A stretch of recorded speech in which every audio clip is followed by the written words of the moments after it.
and a warm welcome to Daksha Masterclasses. I'm Anand Padmanabhan, Dean at Daksha Fellowship, India's first fellowship for lawyers with specialization in 3 different pathways: technology, law and policy, law and regulation, and disputes resolution. We are grateful to Loctopus for partnering with us in promoting the cause of legal education. On this note, it is my pleasure to introduce our speaker for today, Mr. Nikhil Narendran. Nikhil is a partner in Trilegal in the TMT practice area. He has substantial experience in advising telecom, media, and technology companies on a range of regulatory and contractual matters. Nikhil's advice in the telecom regulatory sector ranges from mobile telephony to enterprise data to SATCOM and call center related work. He also regularly advises clients in relation to disputes in this sector. Nikhil has also worked extensively with clients in relation to technology policy, including in the areas of data protection, cybersecurity, intermediary liability, and the satellite sector. He is also called upon by his clients to advise on the best practices to follow in the consultation process for tech legislations in other Asian jurisdictions such as Nepal, Sri Lanka, and Bangladesh. Nikhil is currently on the board of directors of the iTech Law Association and has been chairing the iTech Law International Asia conferences held in the years 2016, 2018, 2019, and 2020 in Bangalore. He has authored several important articles and reports and has been acknowledged as a TMT practice leader by respected platforms such as India Business Law Journal. Today, Nikhil will speak about a topic of great relevance to all of us tech policy enthusiasts: the state and evolution of telecom regulations in India, an area which is at really the intersection between law and regulation and technology policy, both of which are pathways that students could pursue at the Daksha Fellowship starting in August this year. Before we begin this session, I would like to remind you that all participants are on mute, but you can post your questions and queries in the Q&A tab and we'll take them up during and at the end of the session.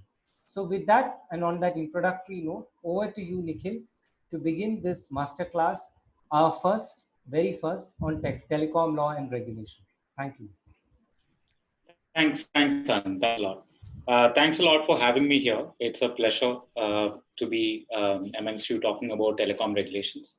So one of the reasons why we are doing this session is the conversation that me and Anand has had over years, where we discussed the fact that, look, there's a lack of resources for telecom regulations in India. There's no one place that one could go to study telecom regulations. So that was particularly challenging when I started off my career as well. I was thrown into the midst of several highly regulated aspects regarding telecom, probably starting from what happened towards the end of Vodafone deal, and was sort of to sort of swim in the ocean without any kind of training. So during that time, Try website was a Bible, and DOD website helped me a lot. And what I'm going to talk to you about is learnings that has happened over the years. And this learning is particularly important for you, not just in the context of practicing telecom laws per se, but also practicing tech law. Because you need to understand that telecom is the most important infrastructure layer over which technology runs. And in this converged world, to practice either media law or tech law, you need to have a very good understanding of the telecom regulations, or else you will find it very difficult to grapple with technologies such as OTT, Internet of Things, IoT, or cloud computing, edge computing, to name a few. So without wasting much time, let me just move on quickly to my presentation. I'm going to stop video because I'm mindful of the bandwidth, and then we'll move on to the presentation.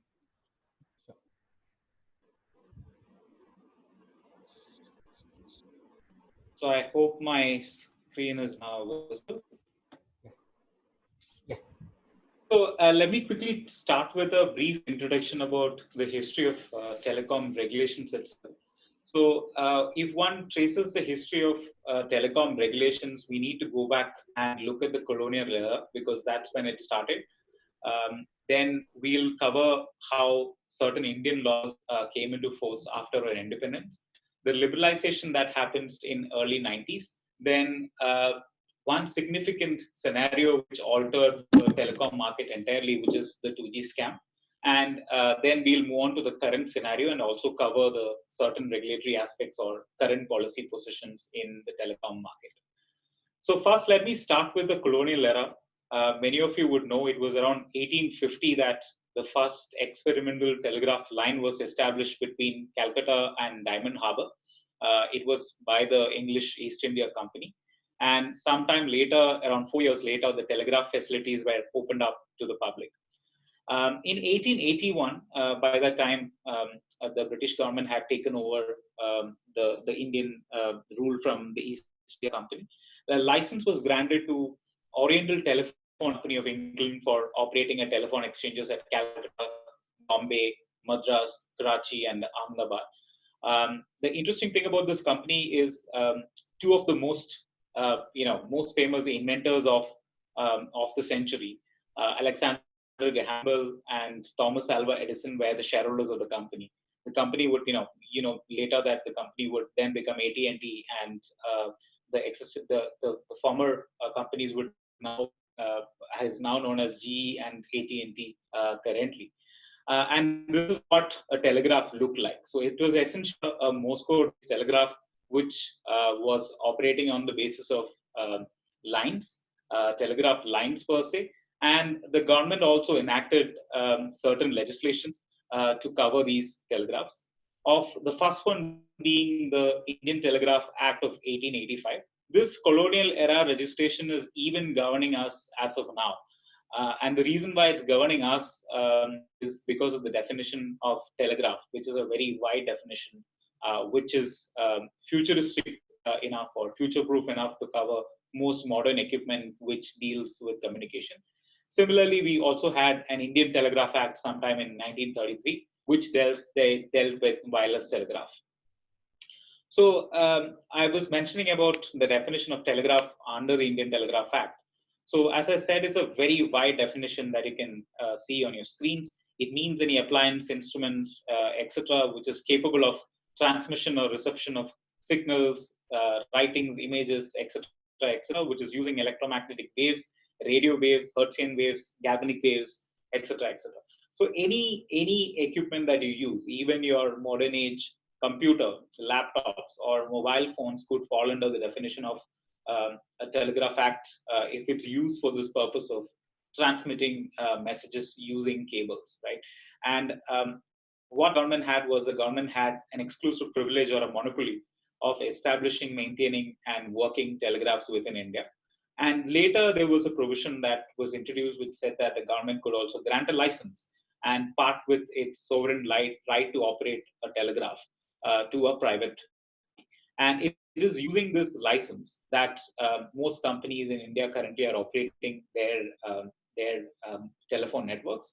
In fact, it is using this particular provision or exemption that the public at large, including us, are using the telephones or mobile phones that we have. The only difference being that the equipments which are used by public at large have been delicensed by the government by way of a general exemption. Whereas when you operate a telecom network as a company, you are essentially given a limited right to operate that under a specific license. Similarly, moving on to the Wireless Telegraph Act, the definition there as well is very wide. It covers any instrument or material which is used for wireless communication. The initial use, of course, was to use a regular wireless telegraph, but the definition itself is future-proof to cover any equipment which transmits using electronic waves or what you call as spectrum. The key difference that one should note between the two licensing requirements under these two acts. So telegraph specifically dealt with establishing, maintaining, and operating of a telegraph, whereas Wireless Telegraph Act dealt only with possession. I think it should be wrong to say it's wrong to say that it only deals with possession, because the essential understanding is that one needs a permission under both Telegraph Act and Wireless Telegraphy Act to operate a telegraph. So you need these twin permission to operate a wireless telegraph, such as an antenna which is used by a telecom company for transmission. The interesting thing here is the possession requirement under the Wireless Telegraphy Act was very recently very strictly regulated, in the sense that even if you were to use a radio apparatus, you were supposed to take a possession license from the government of India, without which you could not use it for receiving radio communication, which was later delicensed by the government. So even your Wi-Fi equipment that you have at your homes, it operates in a particular frequency of 2.4 gigahertz. So 2.4 gigahertz, if you want to operate in that, till 10 years, 15 years back, it was regulated or licensed by the government. Then the government came out with a notification specifically delicensing certain frequency. Even currently, a large number of frequencies are delicensed, licensed.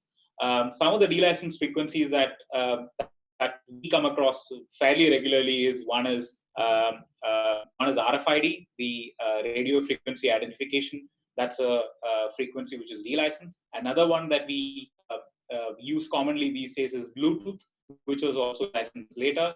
The 5 gigahertz spectrum, if you use a dual band Wi-Fi at your home, is also a delicensed frequency. Whereas a large number of ones still remain very under the strict regulation of the government. Some of these appliances that you use, you would have used some of these chargers for your laptops and computers. They also used to be regulated because they also used to produce some sort of frequency. Those frequencies has also been delicensed by the government in the recent years. Subsequently, we will move to the liberalization of the telecom sector that happened, and the TRI Act is a very important piece of regulation when we talk about the liberalization. So, an act which established the Telecom Regulatory Authority of India, which was supposed to be an independent to handle all matters relating to telecom. When it first envisaged, all powers vested on TRI, and TRI had a lot wider powers than it currently has. It currently has jurisdiction over certain matters such as consumer protection, welfare of the consumers who use the telecom, tariffs, interconnection, etc. Whereas most of the other matters, which are administrative matters or the power to license, etc., still vests with the government of India, that is DOT, the Department of Telecommunication, and they govern most aspects with respect to issuance of license or changing license terms, etc. TRI is often consulted by the government in that matter. But subsequently, what happened was there was Delhi Science Forum case in which the powers of TRI were stripped off, and which led to the formation of TDSAT, the Telecom Dispute Settlement Authority, which is an independent telecom dispute settlement authority authorized to handle all matters which are inter se the licensees or between the licensees and the government. So any matter that players have amongst themselves, or if they dispute any particular regulation, the jurisdiction of that matter lies to the TDSAT. Quickly moving on to liberalization. So these two gentlemen we see in the picture, the first one was the former Chief Minister of West Bengal, probably one of the longest serving Chief Ministers in any state government in India, Comrade Jyoti Basu. And the second one is Mr. Sukhram. Mr. Sukhram was the former telecom minister, Union Telecom Minister. So before 1985, the telecom sector was governed by the Post and Telegraphs, and then we saw specific focus being given to telecom per se, and the Department of Telecommunication was formed.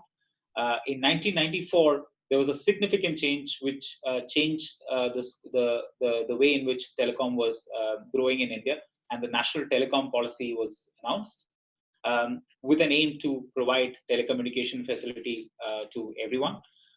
Till then, the sort of spread of telecom in India was very low. That was also pre the cellular age. In 1995, these two gentlemen I just mentioned earlier, they made the first call using their handheld mobile devices. That was the first mobile phone call to be made in India, launched by Telstra Modi, a company which is based in Calcutta. 1997, I just mentioned, the Telecom Regulatory Authority of India was set up, and 1999 was also a very significant moment, because till 1999, the government used to operate on a fixed license fee model which required the companies to pay up a fixed amount to the fixed amount to the government for using the telecom networks or telecom spectrum, which meant that a lot of capital or a lot of investment of these telcos were locked into this license fee. Whereas in 1999 they moved to a revenue sharing model, which we'll discuss later in this presentation, because this is when we start talking about the license fee issue that most telcos are facing at this moment.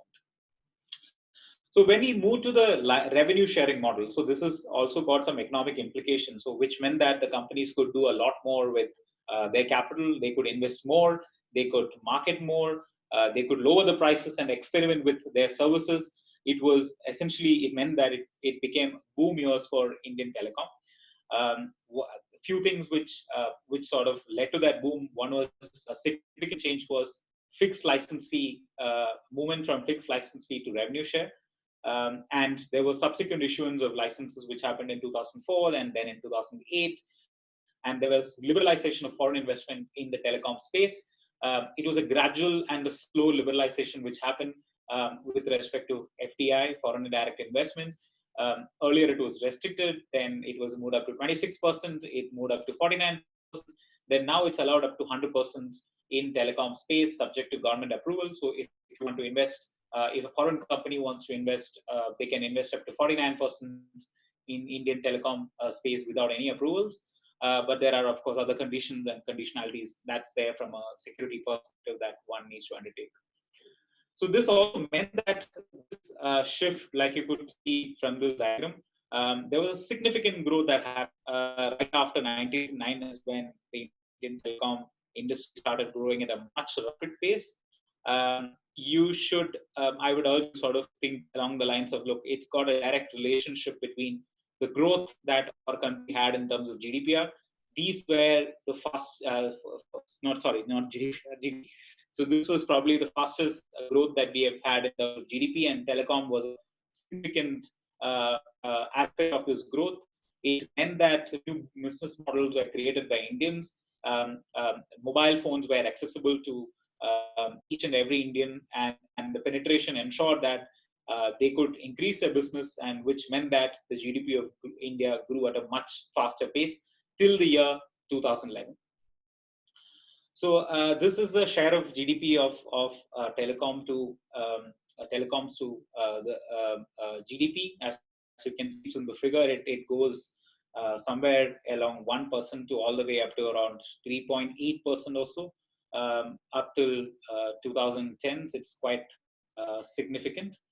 And then we saw this number being flashed on our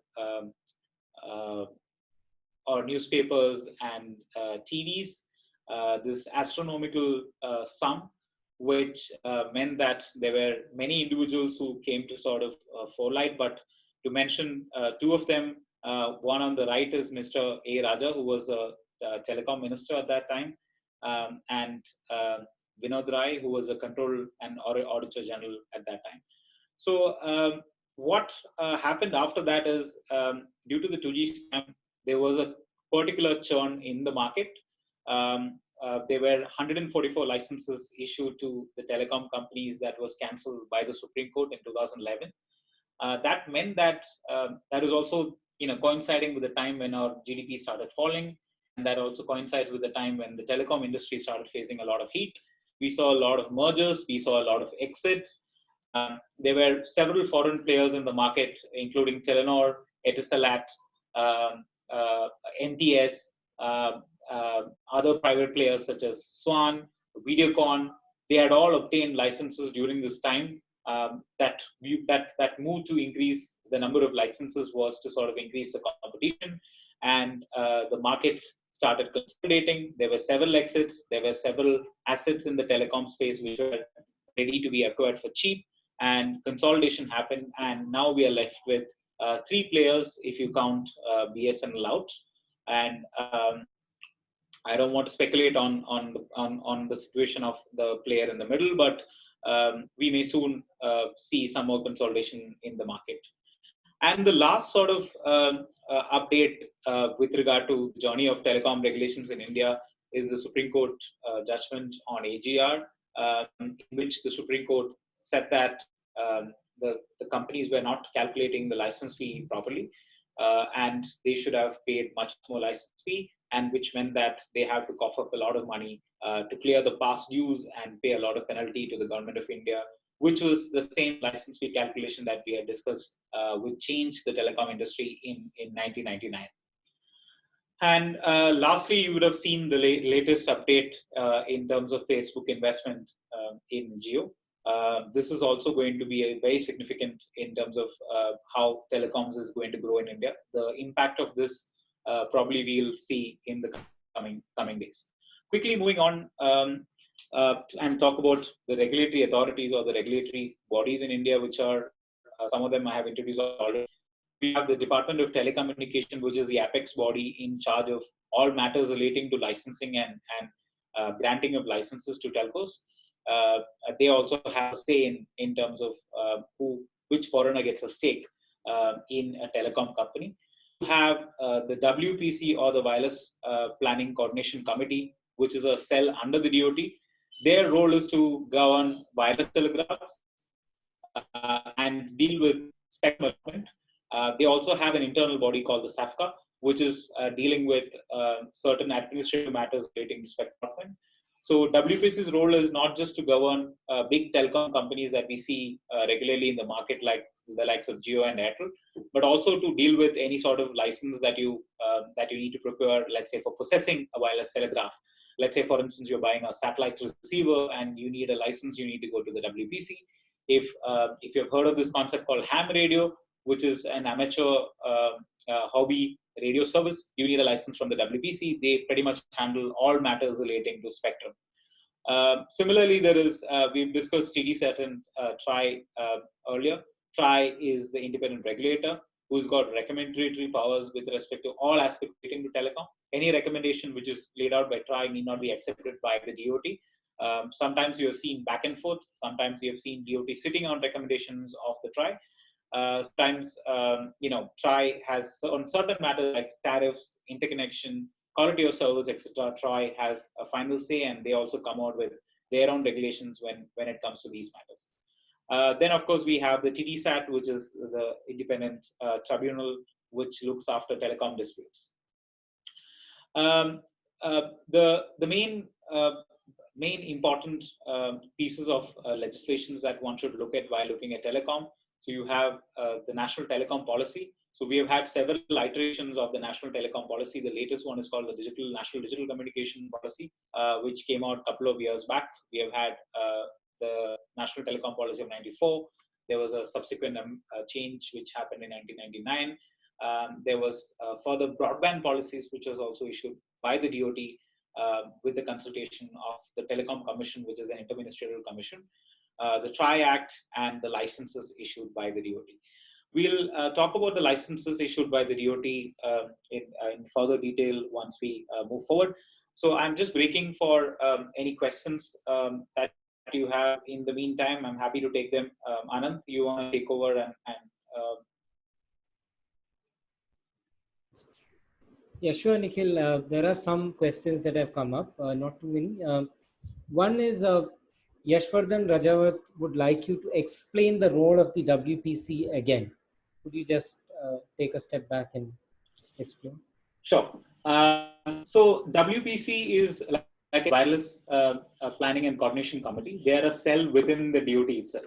So like I said, you need twin licenses to operate a wireless telegraph act. I'm talking about theory.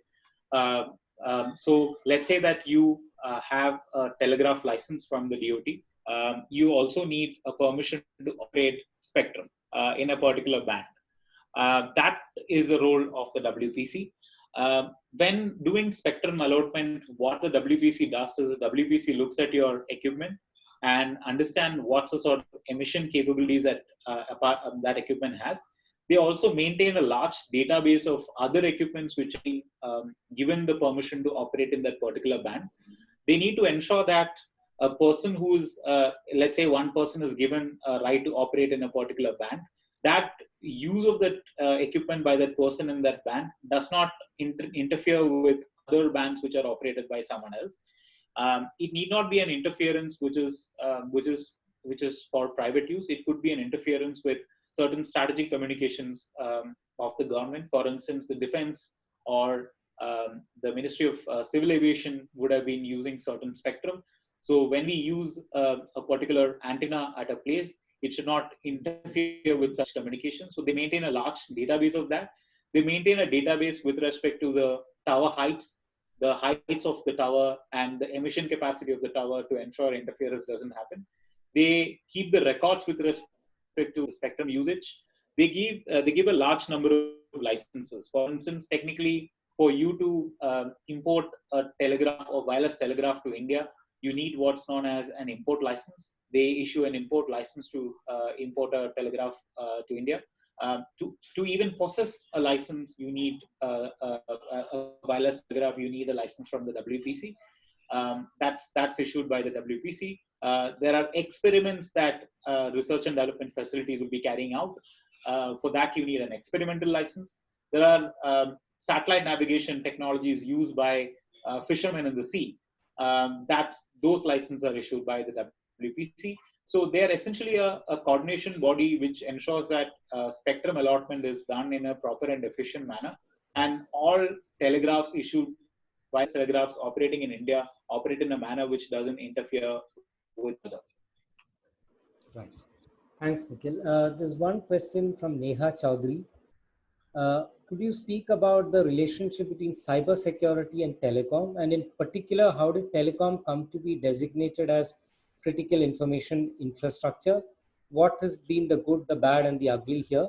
How did the industry react to this, considering it's already subject to a huge amount of DOT oversight? What, if anything, is likely to change in the new cybersecurity strategy on telecom? And does anything need to change? So that's a lot of questions in one. Yeah, that's a lot of questions in one.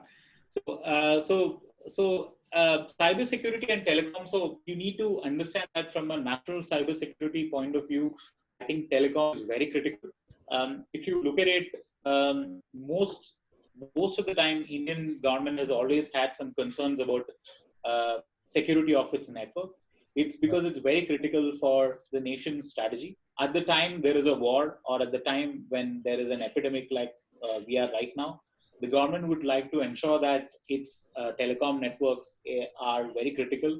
It's used to reach out to people. It's used to ensure that people communicate with each other, to ensure that there is no panic in the country. It's the information that flows through a telecom network reveals a lot of information about the country, and there's a huge strategic value in the cybersecurity or in the security of the network itself. So if you look at it, right from the beginning, the government has had very stringent, the DOT has had very stringent norms about how the security of the network should be operated.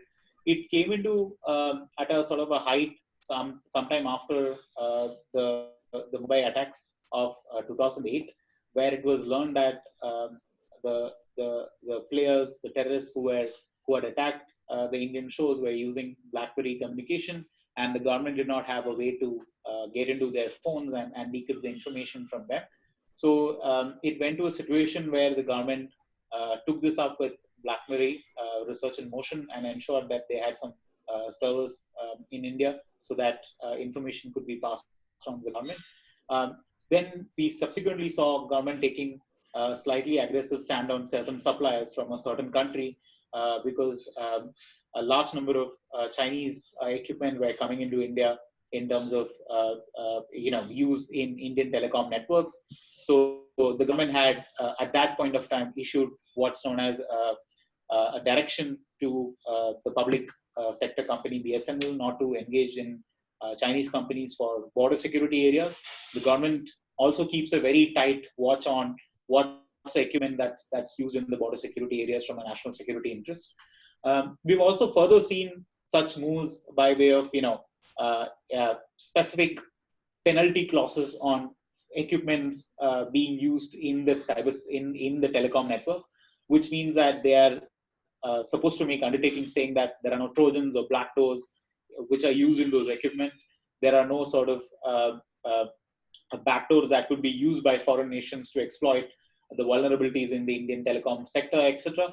So the government has always been very, very strict about it, and the classification of as a critical infrastructure is just a natural automatic extension to it.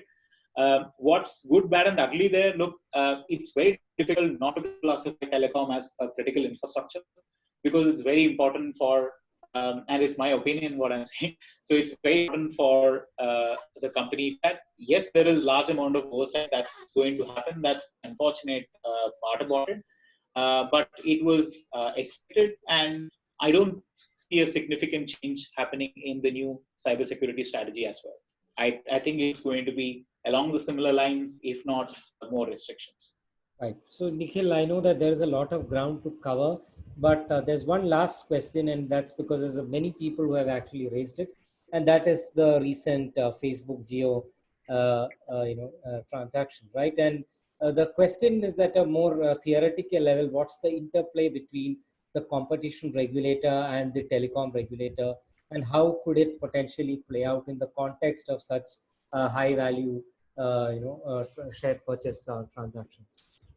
So it's an interesting question. At least from the competition aspect, I should say that it's an interesting question, which is no clear answer. Right. The fight of over jurisdiction when it comes to competition in the aspects of competition issues in the telecom sector. It's an ongoing fight, which is or an ongoing dispute, which has not been settled as of now to the fullest extent. But it's very difficult for if you look at large number of policies that's framed by the DOT or that's kept in mind by TRI. There is a strong interplay between consumer protection, consumer benefit, public good, and competition in the sector, right? So it's ultimately to solve this problem of competition. I think there should be some kind of high empowered committee, which includes ministers from the telecom, which includes the CCA, which includes the DOT, which probably includes MIT as well. Some sort of an intergovernmental panel can only solve issues in telecom because it's got such wide-reaching implications, and that's why the original fight for jurisdiction itself started because of this reason. So to talk about Facebook and GOD, look, I only know as much as others have known from the market itself.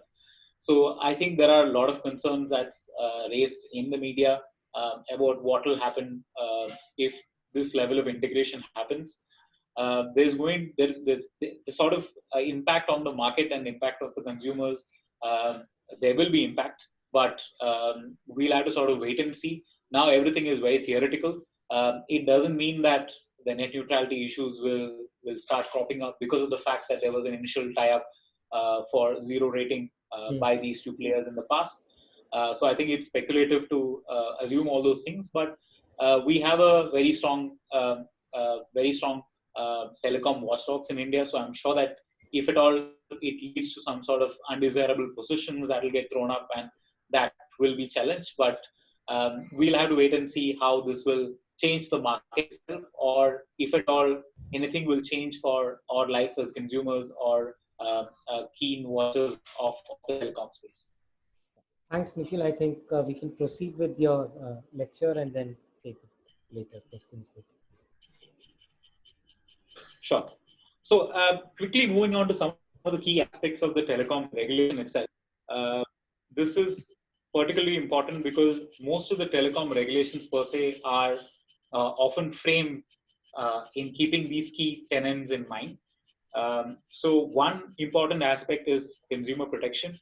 So from this perspective, there are quality of service guidelines issued by the TRI, which deals with how your broadband should be, how the call connection should be, should there be call drop charges that should be paid, how should the consumer how should the consumer's impact due to bad quality of service be regulated, regulations on how billing should be carried out. The detailed billing that you see on your telecom invoices that you get is due to these regulations and for that matter, quite strict regulations issued by the TRAI. So quality of service is a very important aspect while one studies the telecom regulations. The second aspect is the tariff. It's very it's again something which comes from the consumer protection. We've seen the TRII played a significant role in bringing down the tariffs in the market. But we should not just credit the TRII. There are other policy regulations which also affected a change of tariff, which have coincided with TRI's bringing down of the tariffs. We have, when the telecom market started off, there was a need for telecom infrastructure, which was hardly present in the country. The largest player at that point of time was where the BSNLs and the MTNLs, which were joined from the Department of Telecommunication. And they had sort of a monopoly over the junction boxes used for terminating the calls or for ensuring the data transfer. And the private players did not have access to it. So slowly, we saw these regulations being changed over time to ensure that companies could move from a heavy capex model to an opex model, where they could rent and hire passive infrastructure, which we'll cover in a bit in detail in some time. They could have a large amount of active infrastructure, which meant that the cost could actually be brought down. There were fuller registrations issued, which meant that the tariffs could be regulated. So it's all interconnected, but consumer protection and tariffs are something which one should keep in mind while looking at telecom. There are also strict regulations about marketing calls and spam calls that happen. So there is the unsolicited commercial communication regulations of 2018 that the TRI has come out with very recently, with a view to ensure that spam calls and pesky calls are prevented or controlled to a large extent. It's been a never-ending fight for over 20 years, and we are still sort of fighting against this menace, but that's an initiative by TRI. There's also mobile number portability, which is again some sort of a TRI project, which ensures that you can change your service providers without changing your number. There's huge amount of technology, huge amount of thought process that's gone into it, and those regulations are all from a consumer protection. The public good is a very important concept in many of the telecom regulations. So one important concept is access per se, which means that it should be open or accessible to all. There should not be any restriction on whom you give telecom connectivity, provided that they are ready to pay for it.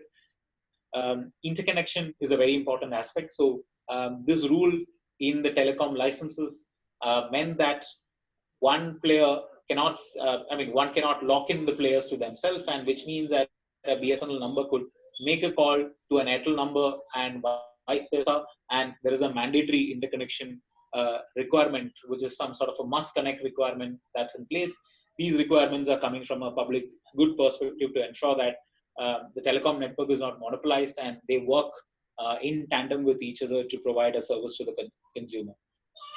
There's also a large amount of standard setting that forms a part of the telecom licenses, which means that one needs to comply with a particular standard, which are either issued by the Telecom Engineering Center, which is a Government of India body, or internationally accepted standard such as the GSM, or even the International Telecom Union (ITU) and IEEE, etc., etc. There's also regulations around emissions, which I spoke about earlier from the perspective of public health. How much emission is permissible for telecom towers so that it doesn't cause a public health hazard. How much emission is possible from your handheld devices so that we are not prone to any harm because of such matters. The last one being the net neutrality or discriminatory tariff regulations.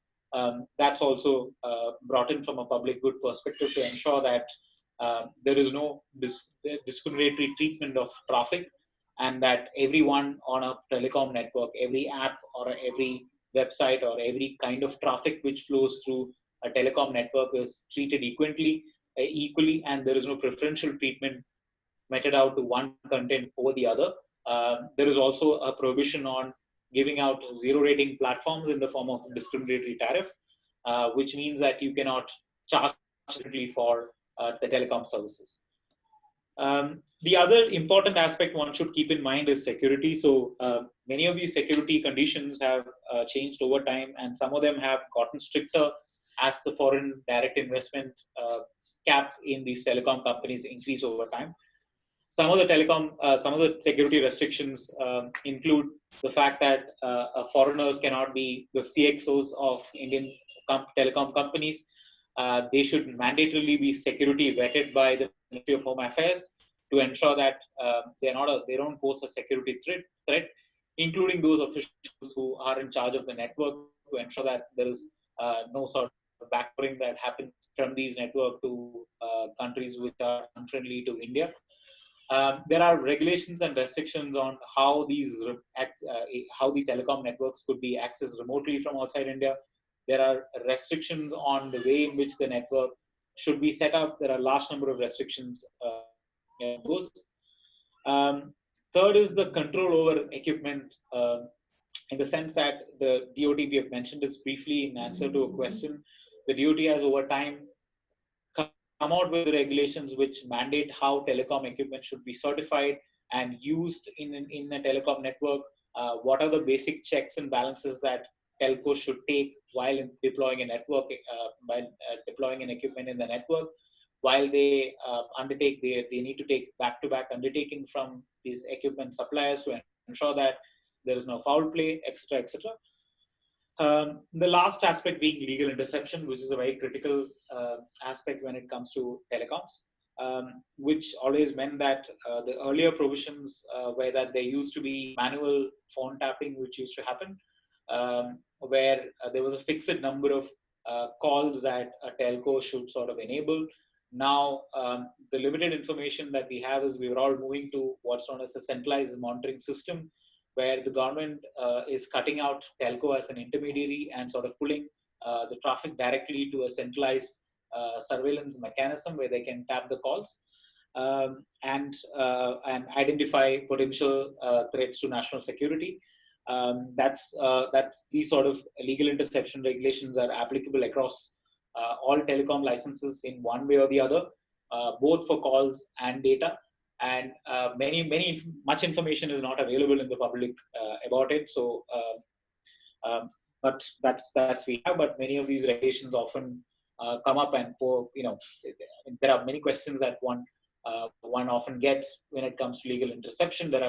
It's very difficult to answer because when you interpret those sections, when you look at those questions, you should always keep in mind the security of the state in mind and interpreting those provisions in the licenses. The government also has a right to take over in times of epidemics, in times of war, in times of scenarios which requires them to take over the equipment and run. We have not seen that happen in full scale ever, but they again retain that right to take over the telecom equipment from a security perspective. We briefly mentioned active and passive infrastructure in our discussion. So just to sort of give you a brief understanding before we move to the licensing models and licensing framework in India. Active equipment essentially means the active components of the network, which is used for transmitting information like your antennas, the nodes, switches, etc., are the active network, which are intelligent components of the network. And there is a passive element, which is civil engineering, ways, the right of ways, the ducts, the towers, etc., are passive. It's important to keep in mind this restriction in mind because many of the telecom regulations often talk about this, and often from a policy perspective, it's important to keep in mind this distinction because it's when you read these regulations, this difference will make a lot of sense. Briefly talking about the revenue share model. So we discussed earlier about a shift to a revenue share model from a fixed fee licensing model that happened, which helped the telecom companies unleash their locked capital to better use and build better networks. So the gross revenue, essentially, the formula used for calculating the license fee is what's known as adjusted gross revenue. It's a revenue-based charge or a tax that you need to pay to the government as a telecom service provider. So if you're a licensee, whatever money comes in, subject to allowable deductions, to pay a percentage of that. Currently, it's 8%. It was earlier up to 13%. So regardless of, it's not profit based in that sense. It's purely revenue based. And there are certain allowable deductions which have been brought in by the government for this, from the perspective of ensuring that the companies are sort of moving quickly on to the licensing models that's in the market. So the older licensing models, some of them are relevant even now because some players in the market still retain that licensing model. There is a UASL license, which used to be an access license, which used to be the license that the likes of Airtel, Vodafones, who were providing all sorts of services or access services. Then there was cellular mobile telecom license, which was a precursor to UASL license, and ISP license, which was your internet service provider license. So sometime in 2012, the government moved to a unified licensing model where all these licenses were under one bucket and issued as a unified license, under which you could take the authorization that you wanted. So if you wanted to just provide service, then you need to take the internet authorization under the unified license instead of taking a whole new license altogether. It was sort of a standardization or a standard setting that was done by the government, where these licenses were made uniform and made applicable, and it was an essential activity the government had to do, which they did. Now it's a unified licensing model that exists in the market. But if one two instances where you may need to look at the licenses when some of these licenses who may be legacy licenses are migrated to unified license, or when you want to extend the history behind a particular provision in a telecom license, you may need to go back and look at the older licenses. Let me just now move on to discussing some of these licenses. So the most important one being unified license or the access license. Under the unified license access model, you can provide access service. It's the mother of all authorization in the sense that you can do everything. You can provide internet, you can provide calls, you can provide lease line connectivity. You can do any activity within a circle within which you are granted a license. Currently, most of these big telcos in India have nationwide licenses, which can also be acquired by a telco to provide these services. So they are given the authority to deal with all aspects relating to telecom within a particular circle. They cannot go outside the circle unless they have what's known as a national long distance authorization. We'll talk about that in a while. So essentially, they deal with intra-circle traffic and not inter-circle traffic. They're also allowed to reach to the customer and provide last mile in the sense that they can access the customer directly without without seeking out to an intermediary. So that's one of the reasons why it's called the access license, because it provides the access. There's a basic diagram that I always use to explain how telecom works. So when a call goes, it reaches a tower. From there, using an electromagnetic spectrum, which is allotted to a particular licensee. From that tower, it may either use a switch connection or a wireline connection, or a wireless connection to reach a mobile switching center. The call goes on to the next available tower where the subscriber is located.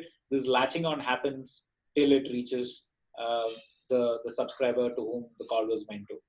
So keep in mind this when you look at the telecom regulations, because it will help you sort of decode and understand many of the concepts behind. I also have a quick diagram to explain how access works. So this explains a situation where I'm making a call using an Airtel phone to a Vodafone phone in Cisco office in Bangalore. It's treated as an inter-circle communication. So the call directly flows and Airtel hands over the call to Vodafone. Airtel and Vodafone must mandatorily interconnect. There could be some interconnection charges applicable depending on where you are operating. they sort of hand over the call and handshake, and the call is transmitted to the end user. Moving on to national long distance, there are two long distance authorizations under the UL. One is NLD, which is national long distance, and the second one is ILD, the international long distance. So they're essentially known as switch bearer carrier communication, which is used to carry inter-circle traffic, which means that it can be used for carrying a traffic from, let's say, Karnataka to Tamil Nadu, or from Tamil Nadu to Delhi. That's the purpose or reason why NLD authorization exists. And they can also provide what's known as enterprise services, like IPVPN or IPLC, international private lease circuits, or internet VPN is something that they can provide. These are services used by enterprises. Enterprise customers will need these connections to connect their different offices to ensure that all their communication needs are taken care of in a secure manner. There's much more technicalities to it, some of which we'll go through in detail. This is how an NLD communication flow typically happens. So let's say I'm going to make a call from my Bangalore office to Bombay office in Trilegal. I've used this internally, that's why I keep referring to Trilegal, just to clarify. So a call goes to through a UAS. I'm mentioning ISP there. The reason why I'm mentioning ISP is essentially for depicting a data transfer. It doesn't really move in that manner. So it moves from a UAS to an access POP. POP is nothing but a point of presence, from which it will latch on to an NLD POP for national long distance, because Karnataka cannot interconnect directly with Maharashtra. So the NLD communication will carry that all the way up to the national long distance POP in Maharashtra. From there will be a handover, and the access will take that call and deliver it to the Trilegal office in Maharashtra. Similarly, international, so the role is very similar. They are also, they provide international connectivity and operated by foreign carriers. They act as point of interconnection between NLD and international carriers. So they essentially have permission to set up international gateways, which acts as the gateway for communication. And they're typically located at the cable landing stations. There are a couple of cable landing stations in India, in Mumbai, Tuticorin, Calcutta, Cochin, etc. And they can have their gateways there, and that act as sort of gateway of communication internationally. This is how typically the communication flow works. From UAS, the traffic goes to NLD. NLD carries it to Maharashtra. Let's say the POP is located in Bombay. It takes it all the way up to a cable landing station, and your communication reaches the US. This is how an international long distance communication will typically work. I mentioned about the VPNs. Typically what happens is these are point-to-point connectivity, can go from, let's say, Wipro office in India to Wipro office in US, and they can also have a software layer of encryption over it, over a submarine cable which is laid by a submarine cable consortium. So last license that we'll be discussing is the Internet Service Authorization, or the ISP. So it's, as the name suggests, they can do internet service. They are also allowed to do voice over IP calls. Voice over IP is allowed in a limited manner in India for ISPs. They can make PC to PC calls or mobile to mobile calls using your internet. So let's say you're a WhatsApp user. The reason why you're able to call another person using WhatsApp call is using this exemption. So it's use it as a user terminal to user terminal call. But you cannot make a WhatsApp call to an Indian PSTN number or an Indian mobile number. The reason being that's prohibited under the ISP authorization. Some of the key license issues that one needs to keep in mind while looking at the network, one is there are issues around network, and there are issues around how network should interconnect, how network should be set up, etc., which often comes up. License fee issues that we discuss. Any modeling or structuring around telecom will include large number of license fee issues. The last aspect is resale. Resale is a regulated. So earlier, resale used to be an unregulated part in India. So if you look at the Telegraph Act, or if you look at any regulations in India, there is no express bar on a person reselling telecommunication services. But given that telegraph license issued under the Telegraph Act is a limited license, issued from the perspective of by exercise of the statutory powers of the state, there is a presumption that you're only allowed to carry out what's guaranteed under the license. So you cannot, as an unlicensed entity, sell telecom services in India. So let's say that I am a private player selling a particular service. I cannot get that service from Airtel and resell it to someone else.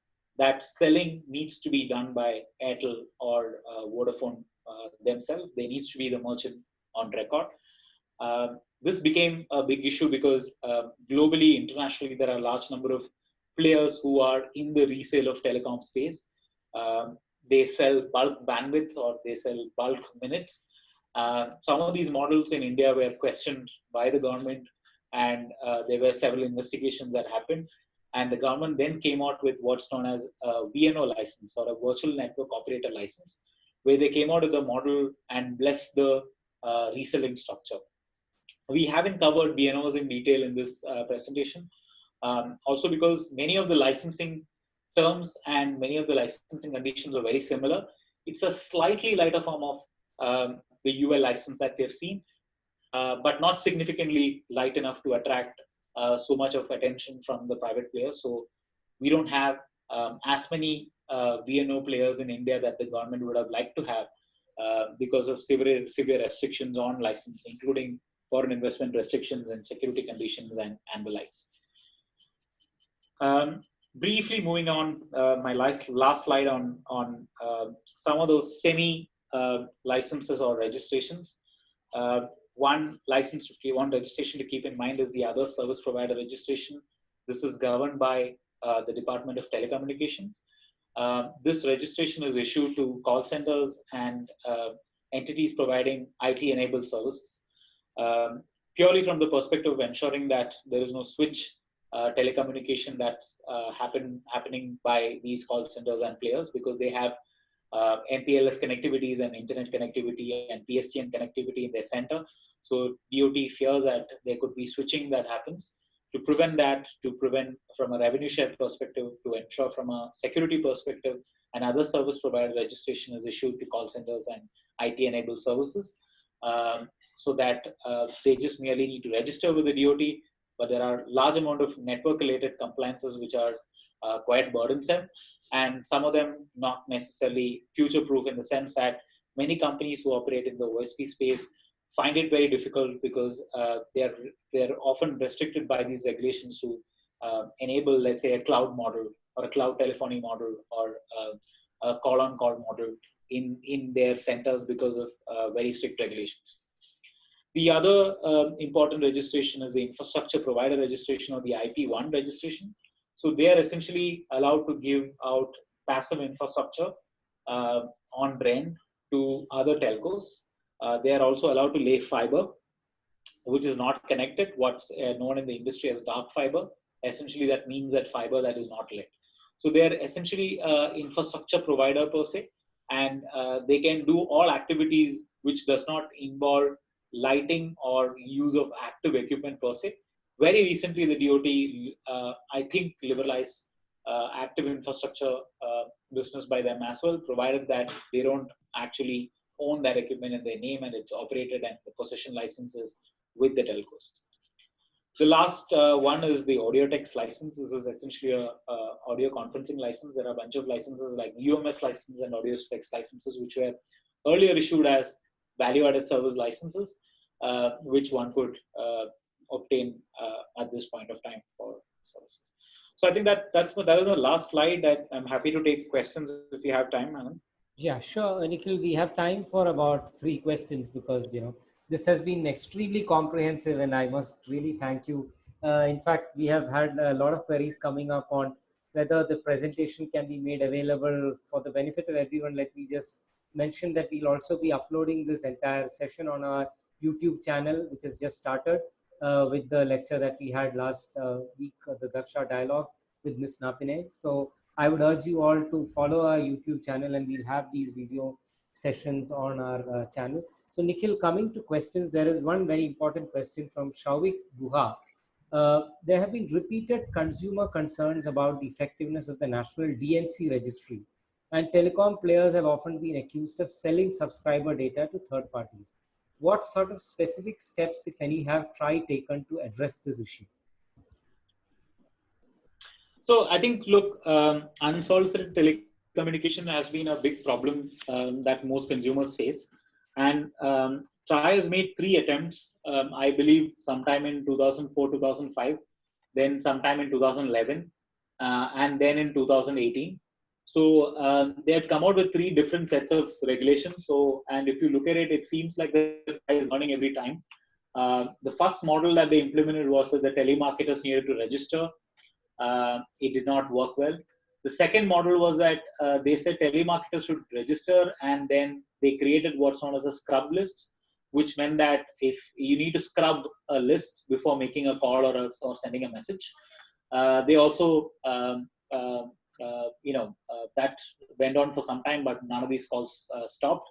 So TRI again relooked at it, and now what they've done in 2018, and it's just been being implemented as we speak, is that they've sort of given the core regulatory space to telcos here, and telemarketers, instead of registering with the TRI, would now need to go and register with the telco, and then the telco needs to scrub and send a message before sending a message or before sending a call. So they've sort of passed on the obligation from the telemarketers to the telcos, and because telcos is on whom they have a direct relationship or direct regulatory control.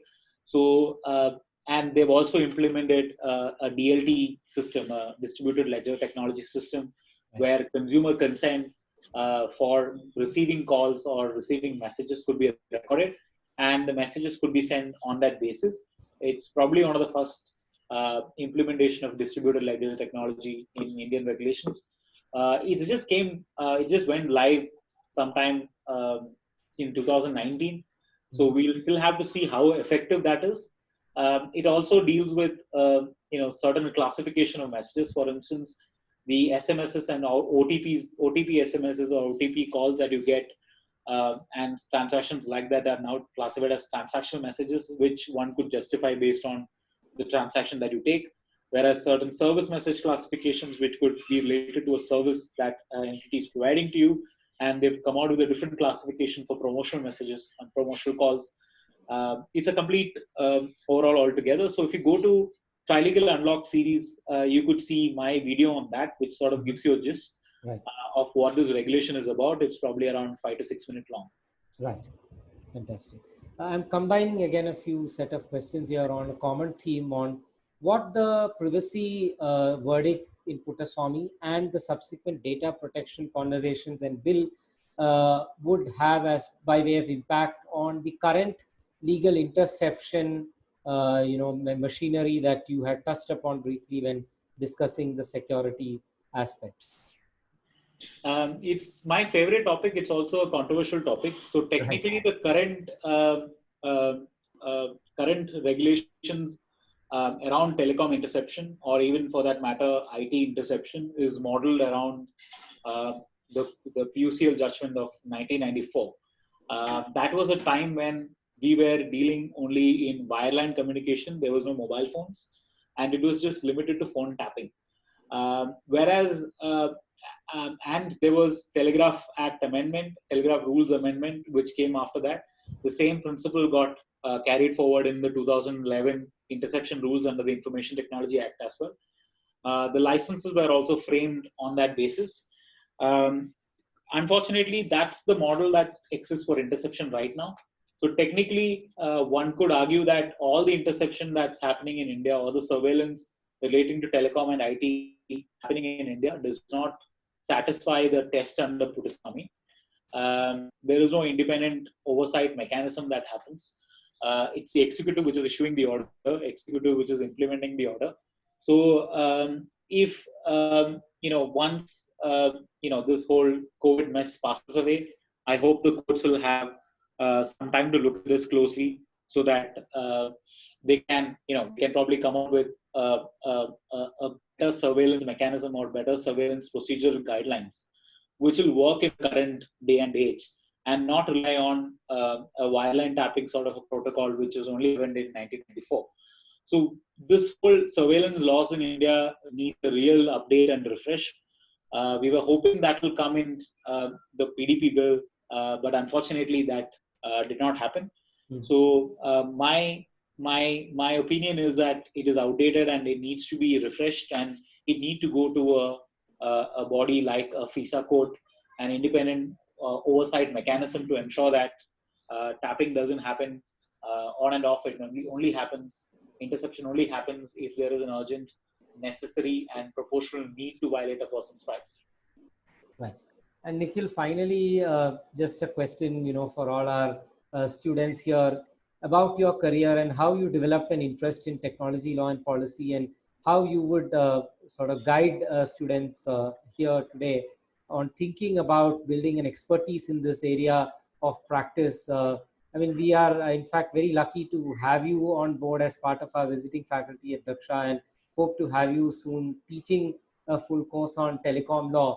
So it would really help our students to learn from you and hear your insights on how to really hone up their skills and what are the additional things that they need to learn apart from law to become good technology practitioners. So I think you need to be very up to date on technology. So look, I mean, I don't know how I ended up being a tech lawyer is sort of by sheer accident, and also because of the fact that it was an evolving area. So which meant that um, it was much easier to crack than an established area, I would say. And it happened part by accident, part by interest in tech. I am someone who is very keenly interested in tech, and I spend a large amount of time, equal amount of time, reading about tech um, um, and reading about law. So that's very important to probably dedicate your time and ensure that you are learning about technology and how technology works. If you don't understand how technology works, if you don't understand how the networks behind the technology works, you will find it very difficult to crack technology law, because that's going to be the real distinction that you can sort of come out and be in the practice. So that's very important. So be up to date with respect to whatever is happening. Consume every sort of learning that comes by your way. Um, if you want to be a good tech lawyer, you need to have a very decent understanding of telecom as well, because otherwise there are so many areas where you will find it struggling. With respect to what you need to do, I'm probably a person at the wrong time to sort of give that advice, because the age is very different. The information is available is in a very different format and way. So I think probably you should start yourself by getting enrolled with Daksha, and that's probably a good start. Thank you, Nikhil. I mean, we are extremely grateful to you for having taken the time out. And for those of us here, we look forward to your applications for the fellowship. If you have any additional questions, do reach out to us through the contact form on our website, www.dakshafellowship.org, or by phone. And if I may just mention the number, 99400 if I may repeat that, 99400 and we keep engaged with all that we are doing on our social media handles. We will put out the YouTube video very soon and reach out to all of you and